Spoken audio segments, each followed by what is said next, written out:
نحمده ونصلي ونسلم على رسوله الكريم اما بعد اعوذ بالله من الشيطان الرجيم بسم الله الرحمن الرحيم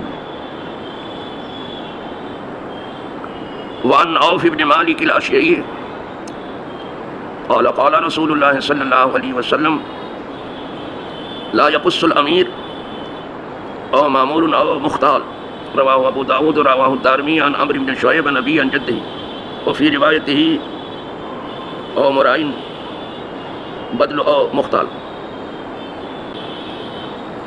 یہ حدیث پاک اتنی مختصر ہے دیکھنے میں کہ آپ ان کے الفاظ کو آسانی سے بلکہ حروف کو بڑی آسانی سے گن سکتے ہیں، لیکن اس حدیث پاک میں زمینی تمام حقائق سے پردہ اٹھا دیا.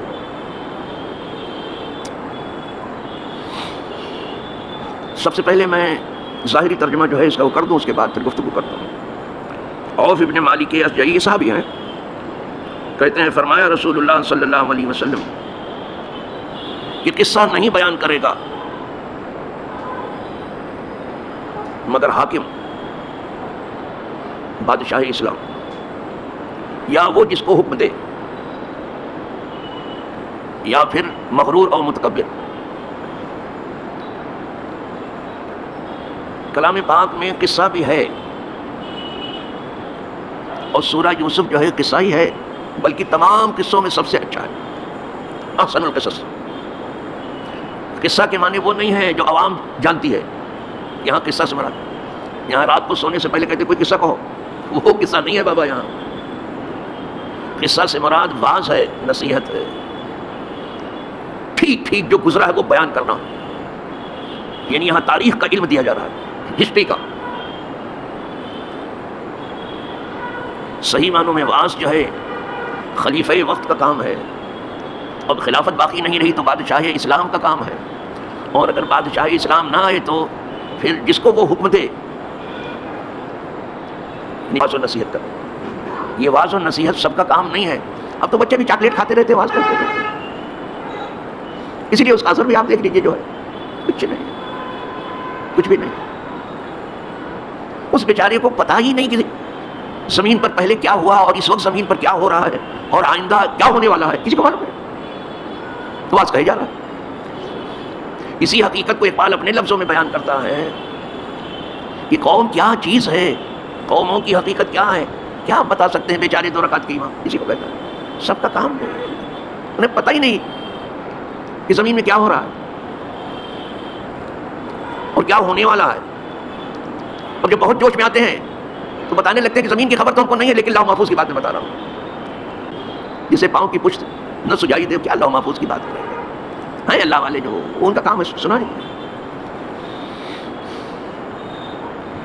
جو اولیاء سنائیں، نجبہ سنائیں گے، نقبہ سنائیں گے، ابدال سنائیں گے، اوتاد سنائیں گے، اخواص سنائیں گے، وہ سنائیں گے بیچارے.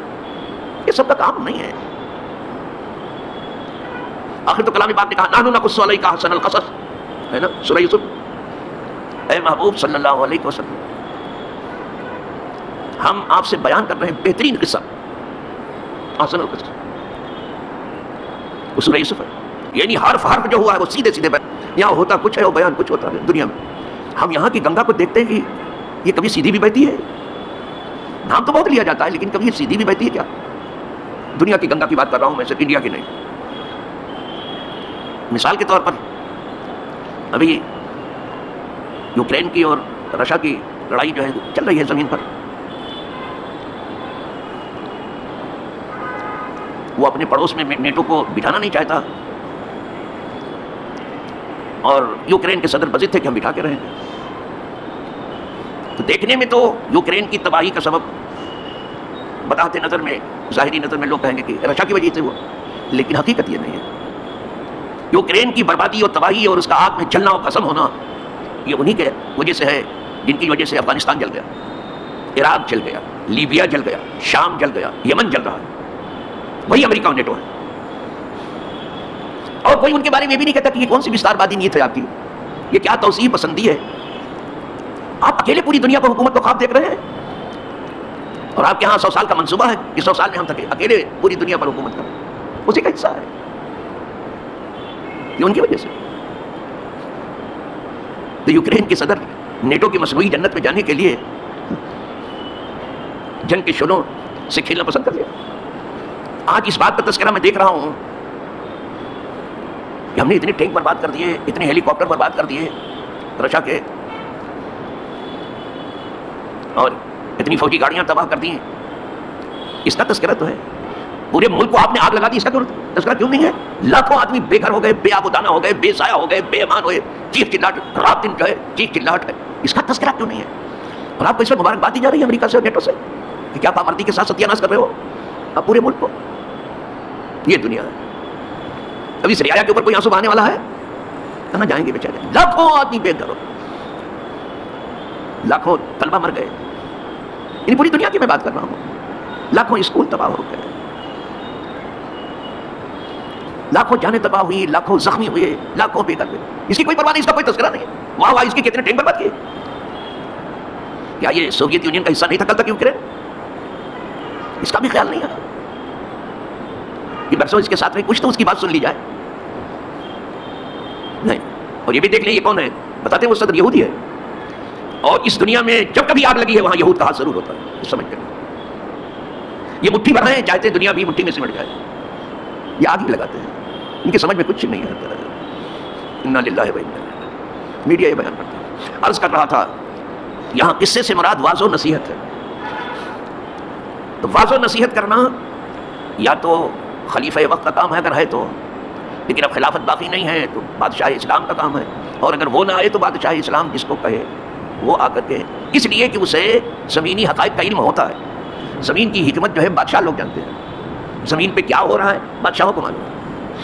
عوام بیچاری کو تو کوئی خبر ہی نہیں، اور سمجھتے ہیں کہ یہ ہمارے علم کا حصہ ہی نہیں ہے. جی صاحب یہ بڑی مصیبت ہے. تو جو اپنے علم کا حصہ تک نہیں سمجھتے ہیں تو ان کی پٹائی نہیں ہو جائے گی، بے جگہ نہیں ہو جائیں گے، اور کیا ہوگا؟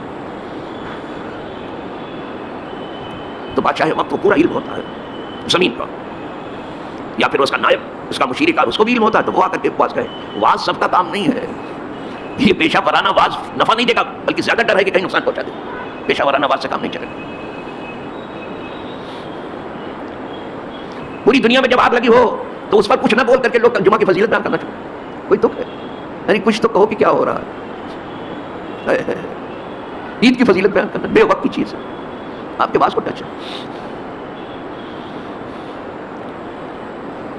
یہاں جب باندرے میں تبلیغی جماعت کا اجتماع تھا تو وہاں کھاڑی پاٹنے میں سب لگے ہوئے تھے، ہزاروں آدمی. تو شیو سینا کی چیف سے لوگوں نے جا کے کہا کہ آپ لوگوں کو ڈر نہیں معلوم ہوتا ہے کہ اتنے مسلمان یہاں آپ کے باندرے میں اکٹھے ہو رہے ہیں، کھاڑی پاٹ رہے ہیں، اجتماع کرنے جا رہے ہیں. اس نے کہا نہیں بالکل مجھے ذرا بھی ان سے ڈر نہیں معلوم ہوتا. آپ کیوں نہیں ڈر معلوم ہوتا ہے؟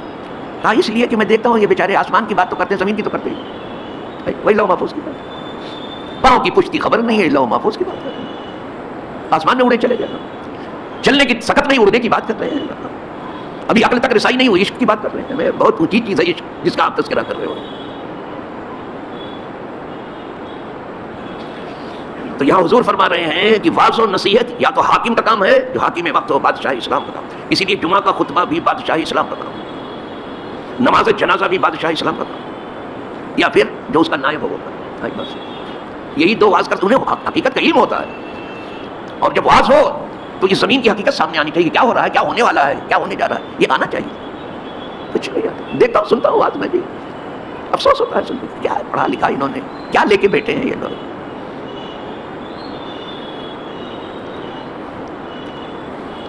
میں ایک جگہ گیا تھا جلسے میں، جب جاتا تھا پہلے صدارت میرے حوالے کر دی گئی تھی، حالانکہ میں ینگ تھا بالکل، اس وقت جوان تھا، بلکہ نوجوان تھا. وہاں بہت سے علماء بیٹھے ہوئے تھے. تو ایک صاحب کو واز کہنے کے لیے آگے بڑھایا گیا.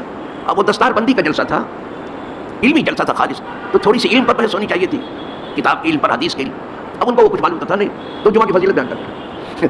تو دوسرے علماء میرے پاس آئے کہ آپ جلسے کے صدر ہیں، ان کو روکیں، ان سے کہیں تھوڑا علم پر بات کریں. تو میں نے کہا جانے دیجیے، انہیں اتنی معلومات نہیں ہے. جمعہ کی فضیلت یاد آتی ہے، بیان کرتے ہیں. بھائی سے چل رہا ہے اور پبلک خوش بھی اسی میں ہے کہ کچھ بیان کر دیں گے. بس وقت کے مطابق گفتگو کرو، حالات کے مطابق گفتگو کرو. یہ امت رہنما ہے، راہ دکھاتی ہے قوموں کو. جو خود ہی راستہ معلوم ہوگا کس کو آپ راستہ دکھائیں گے؟ اپنی چرب زبانی بتاتا ہے. ردیف اور قوافی کے انبار لگاتا ہے، کمپاؤنڈ اور کمپلیکس سینٹنسز بولتا ہے، کسی کے سمجھ میں نہ آئے. اسی لیے آواز سننے والوں سے پوچھ لیجیے، کہیں گے سمجھ نہیں آیا لیکن آواز بہت بڑھیا تھا. یہ کیا ہے بھیا، سمجھ میں تو نہیں آیا لیکن آواز بہت بہتر. سرکار کی عادت کریمہ یہ تھی، اذا کلم کلم ثلاثا و اذا سلم سلم ثلاثا. جب حضور کلام فرماتے تھے تو کبھی کبھی 3 بار دہراتے تھے تاکہ آدمی کو اچھی طرح یاد ہو جائے. اور یہاں مشین کی طرح سے بھاگتے ہیں وہ اسپیڈ میں، کچھ دیر تک تو عوام ان کی اسپیڈ کو دیکھتی رہتی ہے، جب سمجھ سے باہر ہوتا ہے تو نعرے تک بھی لگا دیتی ہے کہ بھائی تم جانو اللہ جان، اللہ بہت بڑا ہے. اس پر نعرے تک بھی. جب سلام کرتے تھے حضور 3 بار کرتے اور کلام کرتے تھے 3 بار. کلام اس لیے ہے کہ لوگ سمجھیں اور عمل کریں، اور سلام اس لیے ہے کہ لوگ اس زمین پر صلح و سلام کے ساتھ رہیں. تو ریاکار کرتا ہے. ہمارے پیر مرشد حضور خطبہ جو ممبر سے دیا جاتا ہے جمعہ کے دن، یہ ممبر جس پر میں بیٹھا ہوں یہ واعظ و نصیحت کے لیے. واعظ و نصیحت کہنے والے کی بڑی ذمہ داری، وہ تلوار کے نیچے بیٹھا ہوا، ذرا بھی ادھر ادھر جھوٹ ہوا خدا کیا پکڑا جائے. تو ٹھیک ٹھیک واعظ و نصیحت ہونا چاہیے. الفاظ کے ڈھیر کی ضرورت نہیں ہے کہ آپ الفاظ کے ڈھیر لگا دو اور پل بنا ڈالو اور الفاظ کے جادو منتر استعمال نو. کوئی وہ چیز عوام کے حوالے کرو جو ان کے کام آئے. آئی بس ان کے کام آئے، وہ بھلے ایک آیت ہو، زیادہ نہیں ہے. اللہ پاک ہمیں اور آپ کو اور سارے جہاں کے انسانوں کو صحیح عقل دے، انہیں صحیح راستے پر چلائے، صراط مستقیم پر انہیں چلائے. صراط مستقیم ہی وہ راہ ہے جس پر چل کر خدا ملتا ہے. خدا کرے یہ راہ چلنے والے کے لیے جو خدا کی راہ چل رہا ہے آسان ہو جائے، جیتے جی واصل بحق ہو جائیں، خدا تک پہنچ جائیں. اور علم وہی علم ہے جو آدمی ہی تک نہیں خدا تک پہنچا دے. وآخر دعوانا ان الحمدللہ رب العالمین.